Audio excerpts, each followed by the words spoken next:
Hallelujah, praise the Lord. கர்த்தருடைய நாமம் மையப்படுவதாக. எப்படிங்க இருக்கிறீங்க? ஆண்டவர் நிச்சயமாக உங்களை ஆசீர்வதித்து கர்த்தர் உங்களை கனப்படுத்துவாருங்க. பயப்படாதீங்க. ரொம்ப துன்பப்பட்டுக்கிட்டு இருக்கிறீங்களா? ரொம்ப கஷ்டப்பட்டுக்கிட்டு இருக்கிறீங்களா? ரொம்ப வேதனைப்பட்டுக்கிட்டு இருக்கிறீங்களா? ரொம்ப அவமானத்தை சந்திச்சுக்கிட்டு இருக்கிறீங்களா? பயப்படாதீங்க. பைபிளில் ஒரு வசனம் இருக்குது. அந்த வசனத்தை நான் உங்களுக்காக வாசிக்கிறேன். சங்கீதம் 34வது சங்கீதம் 19வது வசனத்தை நான் வாசிக்கிறேன். நீதிமானுக்கு வரும் துன்பங்கள் அநேகமாக இருக்கும், கர்த்தர் அவைகள் எல்லாவற்றிலும் நின்று அவனை விடுவிப்பார். பாருங்க, எங்கள் வசனம் சொல்லுகிறது, நீதிமான்களுக்கு வரும் துன்பங்கள் அநேகமாக இருக்கும். உங்களுக்கு துன்பம் வர்றதுக்கு காரணமே நீங்கள் நீதியாக இருக்கிறதுனால தாங்க துன்பம். நீதி நிமித்தம் துன்பப்படுகிறவர்கள் பாக்கியவான்கள் என்று வேதம் சொல்லுகிறது.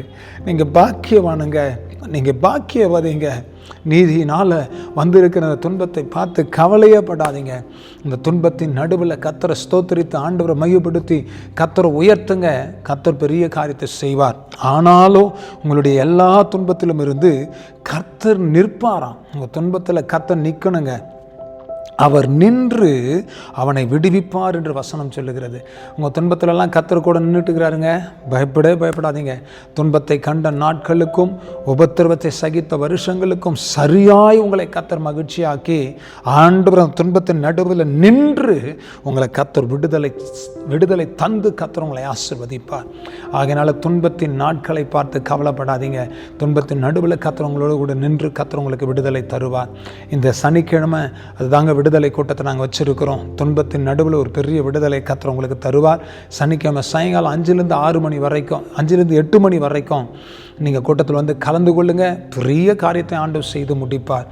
ஜெபிக்கலாமா? தகப்பனே, இந்த நல்ல வேலைக்காக ஸ்தோத்திரம். இந்த மகள் நீதியாக இருந்ததுனால ஆண்டவரே, இந்த மகனுக்கு துன்பம், இந்த மகளுக்கு ஆண்டவரே உபத்திரவம், பாடு ஆண்டவரே, இவைகள் எல்லாவற்றிலும் இருந்து இந்த மகனையும் இந்த மகளையும் இந்த குடும்பத்தையும் கர்த்தர் விடுவித்தருளும் என்று சொல்லி நாங்கள் செபிக்கிறோம்.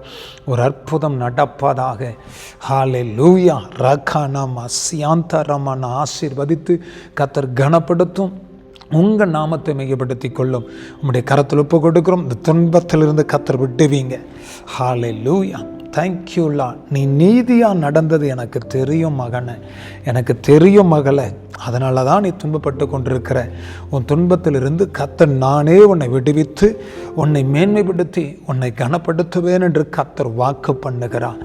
சந்தா ரபாலா துட்டாந்தா லபா. எல்லா துன்பத்தின் நடுவிலும் உன்னோடு கூட நான் இருந்து எல்லா துன்பத்திலிருந்து உன்னை விடுவித்து காத்து கொள்ளுவேன் என்று கர்த்தர் சொல்லுகிறார். Thank you Lord. அப்படியே காத்து கொள்ளுங்க. இந்த மகனை இந்த மகளை ஆசீர்வதித்து பலப்படுத்தும். இயேசு கிறிஸ்துவின் நாமத்தினால ஜெபிக்கிறோம் நல்ல பிதாவே. ஆமென், ஆமென், ஆமென். God bless you. தேவ பிள்ளைகளே, உங்களை விடுவிப்பாராக. ஆமென், ஆமென்.